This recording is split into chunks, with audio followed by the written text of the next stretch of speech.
Have you ever noticed how old portraits of kings and queens rarely show a smile? Their faces are often frozen in solemnity, gazing out from gilded frames with an air of mystery and gravity.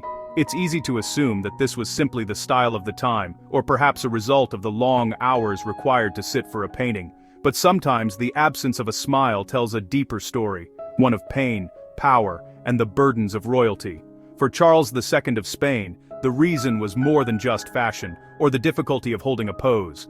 His unsmiling face was a reflection of a life marked by suffering, both physical and emotional, and a kingdom weighed down by centuries of tradition and expectation. Known as El Hechizado, or the Bewitched, Charles was a king trapped by his own body and a dynasty's dark legacy. His reign was haunted by whispers of curses, and his every move was scrutinized by a court desperate for stability. Rumors of curses and dark magic swirled around him, but the real cause of his suffering was hidden in his family tree. The truth was far more tragic than any legend, a legacy of choices made in the name of power. The Habsburgs' obsession with power and bloodline led to choices that would doom their last Spanish king. Generations of intermarriage, meant to keep the throne secure, instead brought frailty and illness to their descendants.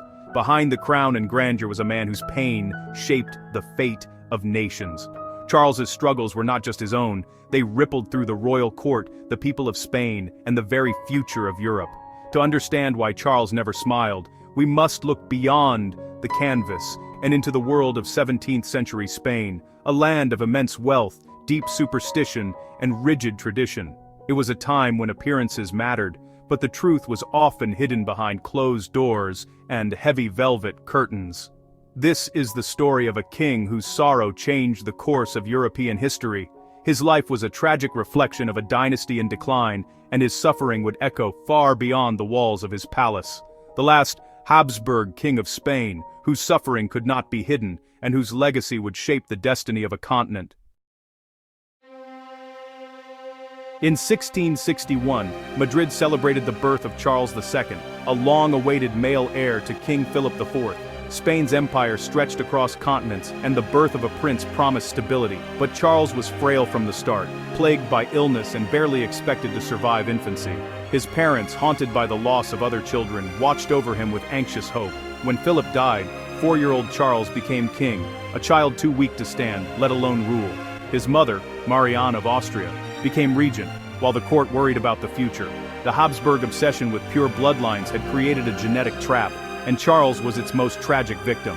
The kingdom had its heir, but he was broken from the start. Spain's throne was filled, but its future was more uncertain than ever. The long, sad reign of Charles II had begun. The fate of an empire now rested on a sickly child. The House of Habsburg ruled much of Europe for centuries, and their secret to holding on to power was simple: keep it in the family. Quite literally, the Habsburgs believed that the best way to secure their dynasty was to marry within their own bloodline, ensuring that their royal lineage remained unbroken and their influence undiluted. For generations, Habsburg princes and princesses wed their cousins, nieces, and uncles, all in the name of preserving their royal blood. But this relentless inbreeding, while it may have protected their throne, came at a terrible and irreversible cost, one that would haunt the family for generations. Charles II's family tree was less a tree and more a tangled knot. His father was also his mother's uncle, and his grandmother doubled as his aunt. The branches twisted back on themselves, creating a web of relationships that defied logic and nature. The infamous Habsburg jaw, a severe jutting underbite, became the most visible symbol of their genetic decline. It was a mark that set them apart, but not in the way they intended. Charles II's jaw was so pronounced that he could barely chew his food, and his oversized tongue made even simple speech a daily struggle. Eating and speaking, things most take for granted, became monumental tasks for the young king. He suffered from constant illness, delayed physical and mental development, and likely multiple genetic disorders that modern science can only guess at. His body was frail, his mind often clouded, and his health a constant concern for the royal court. Charles didn't walk until he was nearly 8 years old, and even then, he was plagued by the weakness and fatigue for the rest of his life. Every milestone was delayed, every day a struggle. The Habsburgs' relentless quest for power had created a king who was, in many ways, physically and mentally incapable of ruling. The throne was his by birthright, but his body was a prison. Their legacy was not just an empire, but a poisoned chalice, an inheritance that brought suffering instead of strength, handed to a boy who never had a chance to escape his fate. The cost of their ambition, their obsession with purity and power, was written in every line of Charles's face and every struggle of his short, tragic life. What was once the dynasty's greatest strength, their unity and bloodline, had become its fatal flaw, a weakness that no amount of wealth or territory could hide. Charles was the living, breathing proof of the dangers of a shrinking gene pool. His suffering was a warning written in flesh and bone, a lesson for all who would put power above all else. As Charles struggled, so too did the empire. The future of Spain, once so mighty, was now as fragile and uncertain as its king, an empire built on ambition, but undone by its own blood. While royal children across Europe were groomed from birth for power and responsibility, learning the arts of diplomacy, leadership and war, Charles's childhood was spent in almost total isolation, marked by constant illness and frailty that set him apart from his peers. Shielded from the outside world, protected from even the mildest stress or challenge, he received almost no formal education. Tutors came and went, but Charles remained disengaged, and he stayed illiterate for much of his youth, unable to read or write with any confidence. His days passed slowly in the dim, echoing rooms of the royal Alcazar, a palace that felt more like a gilded prison than a home. He was surrounded by anxious adults, nurses, doctors, and courtiers. Yet he had no real friends, no playmates, and little joy. When he came of age at 14, the court staged a grand coming-of-age ceremony, and a lavish coronation declared him king before the eyes of Spain and Europe. But in truth, nothing changed for Charles. He remained weak, unprepared for the burdens of rule, and utterly dependent on his formidable mother, the Queen Regent. Real power stayed firmly in the hands of the regent and her circle of advisors. Charles was little more than a figurehead, signing official documents he could barely read, let alone understand, his signature a mere formality. This sheltered, stifling upbringing left him deeply insecure, prone to melancholy, and haunted by a sense of inadequacy. He was a king in name only, sitting on a throne that felt far too large for him, haunted by his own limitations and the expectations he could never fulfill.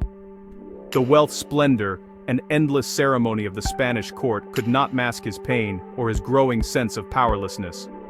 Charles's childhood was not a preparation for rule, but a long, lonely lesson in endurance and suffering. He learned to endure, not to lead, to obey, not to command. He was a ghost in his own palace, drifting through empty corridors, unseen and unheard. In the end, Charles became a living symbol of a dynasty in decline, a boy king lost in the shadows of his own palace and of history itself. As Charles grew, his inability to produce an heir became a crisis. 2 marriages brought no children, and the court's anxiety turned to superstition. Whispers of curses and evil spells filled the palace, fueling desperate attempts to cure the king. Priests performed exorcisms, astrologers read the stars, and even the tombs of ancestors were opened in bizarre rituals. None of it worked, only deepening Charles's melancholy. The king's childlessness was not just personal tragedy, it was a political disaster. Rival powers began maneuvering for the Spanish throne, sensing the end was near. Charles's suffering became a spectacle, and his empty cradle signaled the empire's looming collapse. Royal portraits usually flatter, but Charles II's were brutally honest. Artists like Juan Carreño de Miranda painted his Habsburg jaw, gaunt frame, and sorrowful eyes without disguise. These images showed not a mighty ruler, but a man burdened by his inheritance. The truth of his condition was too obvious to hide. To paint him otherwise would have been absurd. The portraits became a public acknowledgement of the monarchy's crisis. They force us to see the person beneath the crown, a lonely, suffering individual. The artist gave Charles not flattery, but truth, preserving his humanity for history. In their honesty, they captured the tragedy of the king who never smiled.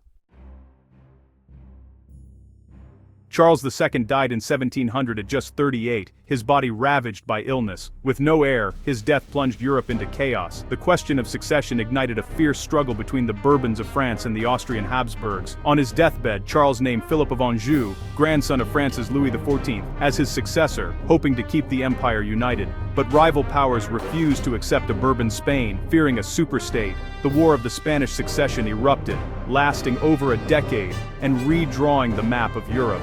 In the end, Philip became King of Spain, but the empire was shattered. Spain lost its territories in Italy and the Netherlands, and Britain gained Gibraltar and Minorca. The death of one man triggered a global conflict and ended Spain's dominance. Charles's tragic life had consequences far beyond his own suffering. The fate of empires turned on the frailty of a single king. Charles II's story is a somber lesson about power, tradition, and the human cost of ambition. The Habsburgs' obsession with blood purity led to their own destruction, and to Charles's lifelong agony. Behind the grand titles and portraits are real people, with real pain. Charles wore a crown of sorrows, a victim of choices made generations before. His life forces us to ask, is any dynasty worth such suffering? The tragedy of the bewitched king reminds us to look at history's figures with compassion, not just judgment. No crown can protect against the consequences of pride and poor choices. The solemn face of Charles II is a warning. Even the mightiest empires rest on fragile human foundations.